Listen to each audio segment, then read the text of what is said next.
पहले सबसे पहले मैं यही कहूंगी कि भारत इसराइल मुर्दाबाद।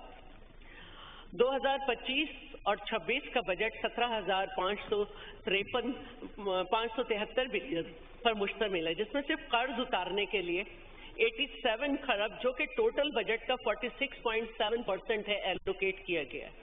इसके अलावा डिफेंस के लिए 25.50 बिलियन टोटल बजट का। हम समझते हैं कि जो कर्ज की सूरत हाल है मुल्क के ऊपर और जो हमारे बॉर्डर्स की सिचुएशन है उस पे ये 1.2% बजट का टोटल बजट का यहाँ पे चला गया। अब जो 38.8% बजट टोटल बजट का बचा है सर, उससे जो बजट बनाया गया है उसे किसी भी बुनियाद पे ह्यूमन फ्रेंडली बजट नहीं कहा जा सकता। ये एक विजनलेस बजट है जिसमें एक तरफ तो हम ये देख रहे हैं कि बहुत सारे टैक्सेस लगा दिए गए हैं, गारमेंट्स कपड़े पे लेकर इन सब से हम ये देख रहे हैं कि कार्बन लेवी को भी जो है बढ़ाया जा रहा है और बिजली की कीमत में भी, जिससे बहुत महंगाई में इजाफा होगा। और मैं ये इत्तेफाक करती हूँ कि इकोनॉमिक सर्वे में किसी भी जगह मिनिमम वेज का जिक्र नहीं किया गया, और मैं ये भी इत्तेफाक करती हूँ लेकिन एक बात के साथ कि 2017 का जो पॉपुलेशन का सर्वे किया गया था उसके बाद से मुल्क में सर्वे नहीं हुआ और उसके हिसाब से 45.7% लोग गुर्बत की लकीर से नीचे हैं। लेकिन उसके बाद हम ये कैसे दावा कर सकते हैं कि जब रोजगार के मौके भी नहीं है, गुर्बत की लकीर से नीचे भी लोग ज्यादा चले गए, तो पर कैपिटल इनकम कैसे बढ़ सकती है? ये एक सवाल है। दूसरी बात जो है मुझे ये बात करनी है कि जब ये बजट पेश किया गया तो ये कंपैरिजन देख के मैं हैरान रह गई कि करंट फिस्कल ईयर में जो बजट एलोकेट किया गया था बहुत ही इम्पोर्टेंट सेक्टर्स के लिए, मसलन डेवलपमेंट, हायर एजुकेशन और हेल्थ, और इसके अलावा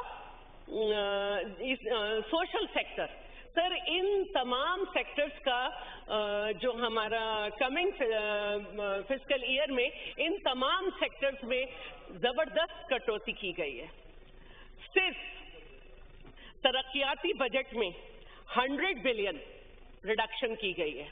एजुकेशन का बजट, हायर एजुकेशन का जो पहले 65 बिलियन था उसे 39.5 बिलियन करके 20 बिलियन जो है रिड्यूस किया गया है, और सेहत के बजट में 13 बिलियन और सोशल सेक्टर के बजट में 15 बिलियन कटौती की है। सर सेहत और तालीम के बजट में पहले ही 1% से कम खर्च हो रहा है और उसमें इस तरह से कर देना ये बड़ी हैरानकुन बात है। इसके साथ साथ एक नई बात की गई है कि गैर अहम और कौमी मफाद के लिए जो अहम मंसूबे नहीं थे, जो कि 1000 बिलियन के 118 मंसूबे थे, उन्हें भी खत्म कर दिया गया। फिर बनाया क्यों था उन्हें? वो मंसूबे बनाए क्यों गए थे अगर वो कौमी मफाद के हामिल मंसूबे नहीं थे? इसके साथ मैं ये भी कहना चाहती हूँ कि ये बात बिल्कुल सच्ची है कि हुकूमत ने 2024 और 25 में किसी भी सेक्टर में कोई परफॉर्मेंस नहीं दी, अपना दिया हुआ कोई टारगेट अचीव नहीं कर सकी।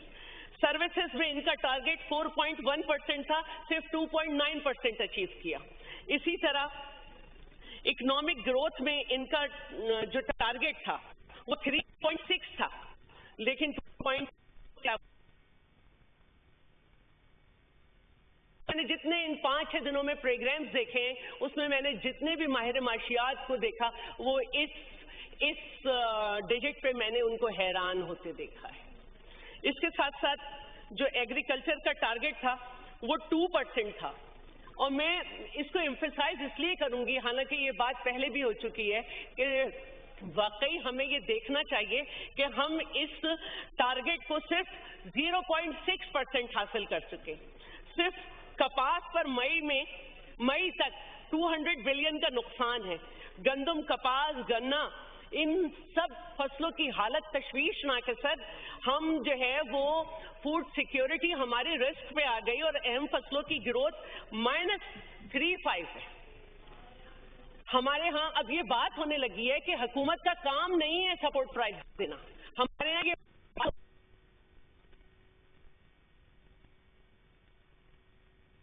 आगे बढ़ने के लिए सोचें कि अब ये जब आप सारी बात करते हैं, इसको भी मैं दोहरा दूं कि ठीक है कि टैक्सेस जमा हुए हैं लेकिन उनका भी टारगेट अचीव नहीं हुआ जो दिया गया था।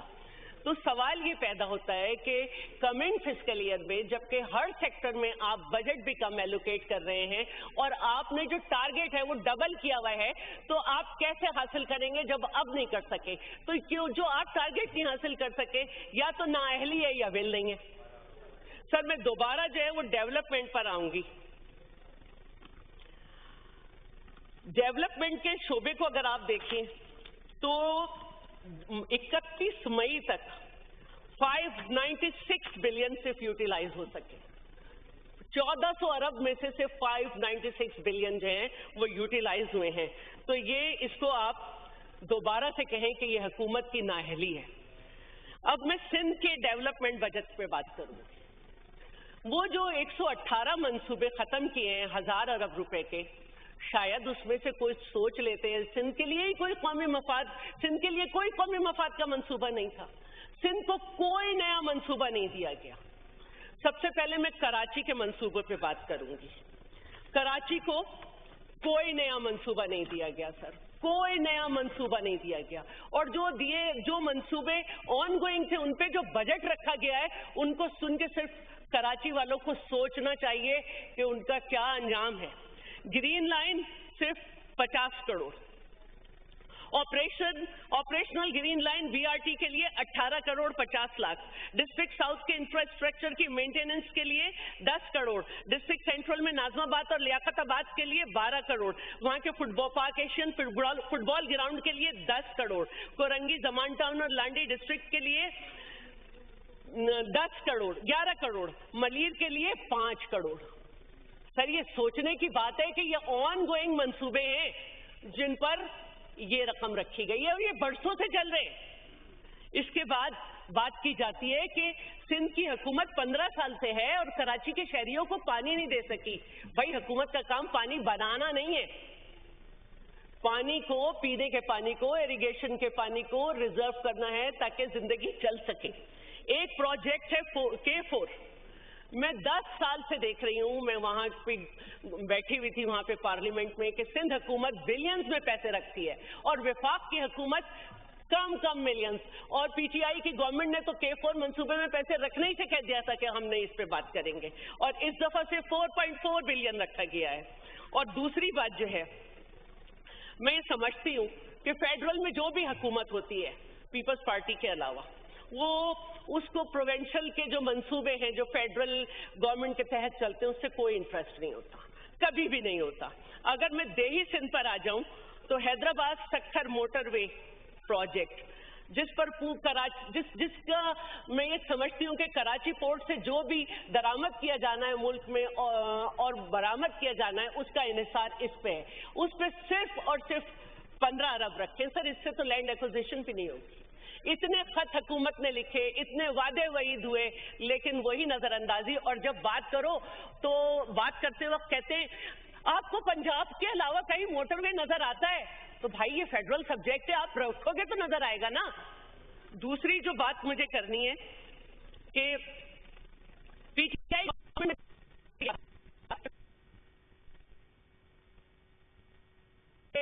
फंड खत्म करके अपने एमएनएस को एक 15-15 करोड़ का पैकेज दिया गया था। सर इस दफा भी सिंध हुकूमत को तो ऑन गोइंग पे छोटे छोटे नमक जितने जो है एलोकेशन की है, लेकिन मुबारक हो एमटीएम को, उन्हें कराची के लिए 15 बिलियन और हैदराबाद के लिए 5 बिलियन दिया गया। दूसरी बात, जब मैं देही सिंध की करती हूँ तो देही सिंध के लिए भी अगर आप देखें 1.9 बिलियन थरकोल कनेक्टिविटी प्रोजेक्ट के लिए, installation of telemetry system on Indus बेसन 10.9 बिलियन। इसके अलावा सर मैं एक और बात भी करना चाहती हूँ, क्योंकि जब हम बात करते हैं अपने एग्रीकल्चर की तो उसको भी क्लाइमेट चेंज पे सारे का सारा डाल दिया जाता है। लेकिन सर मैं यहाँ पे ये बताना चाहती हूँ कि आज जब ये बात हो रही है कि फलां डैम के लिए इतने पैसे रखे हैं, आज जब आज जब विफाक को समझ में आया है कि लोअर राइपेरियन क्या होता है, भारत की वाटर वाइप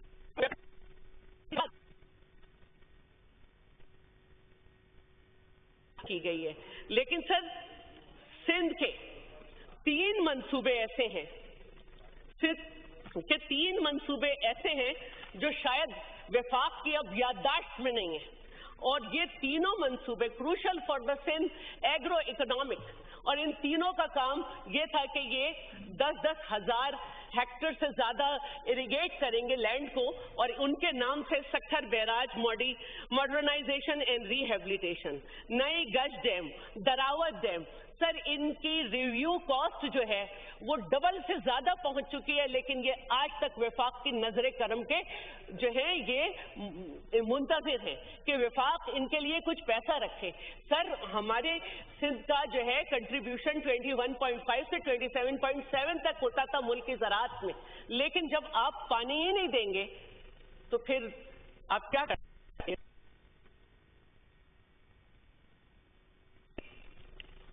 वजीर आजम के प्रोग्राम से दानिश स्कूल के लिए जो है वो 11 दानिश स्कूल के लिए 9.8 बिलियन रुपीस रखे गए। सर सिंध में सैलाब से बहुत ज्यादा स्कूल तबाह और टूट फूट गए थे, जिसमें से 118 स्कूल यूनिट्स के लिए वजीर आजम प्रोग्राम से सूबे सिंध के साथ 50-50 के शेयरिंग पे सिर्फ 3 अरब रुपए रखे गए।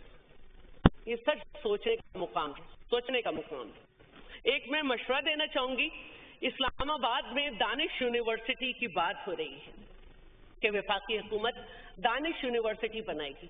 सर वफाकी हुकूमत के अंडर कंट्रोल इतनी सारी यूनिवर्सिटीज हैं जिनका बुरा हाल है।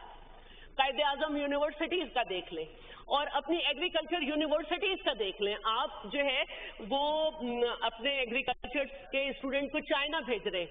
ये आप नई यूनिवर्सिटी एक बनाकर, मैं बिल्कुल जल्दी खत्म कर रही हूँ, आप क्यों एक पैरेलल सिस्टम खड़ा कर रहे हैं? आप इन यूनिवर्सिटीज को जो एग्जिस्टिंग है उस पर लगाएं। इसके अलावा सर मैं ये भी कहना चाहती हूँ,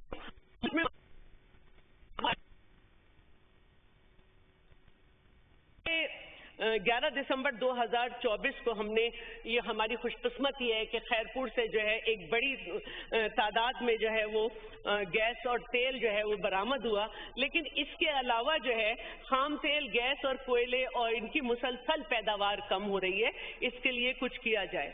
मैन्युफैक्चरिंग इंडस्ट्रीज जवाल पजीर हैं, कुछ इंटरेस्ट रेट में कमी की जाए ताकि तरक्की के दरवाजे खुल सके।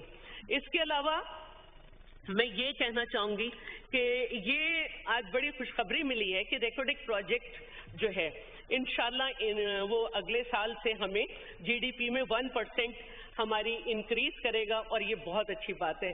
दूसरी बात जो है वो फाइनेंस बिल में ये चेंजेस आ रही हैं, ये बात की जा रही है, और ये बहुत सोचने वाली बात है कि ये कैसे किया जा रहा है कि सालाना 10 मिलियन रुपीस से जायद पेंशन की आमदनी जिनको मिल रही है उनकी 5% रेट से टैक्स नेट में उनको लाया जाए।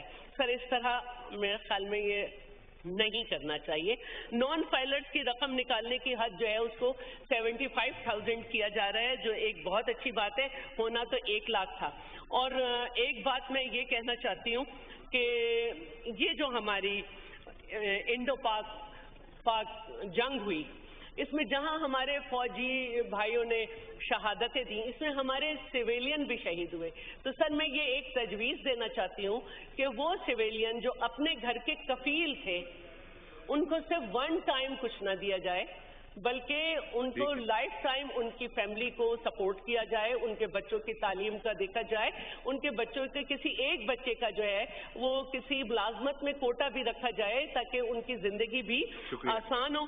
बहुत शुक्रिया सर। और मैं इन द एंड यही कहना चाह रही, एक बात बस और कह दूं कि हमारी मुकामी जो लोकल रिफाइनरी है उसकी अपग्रेडेशन के मंसूबों के लिए $6 अरब की सरमायाकारी रुकी हुई है, और क्योंकि फाइनेंस बिल में एक कोशिश थी कि पेट्रोलियम मसनूआत, पेट्रोल, डीजल, मट्टी का तेल और लाइट डीजल ऑयल पर सेल्स टैक्स की छूट جی کھولیں. یہ نہیں ہو سکا تو بس میری یہی کہنا ہے کہ حکومت ٹیکس نیٹ بڑھائے, ٹیکس ریٹ نہیں. Thank you. شکریہ. اقبال افریدی صاحب.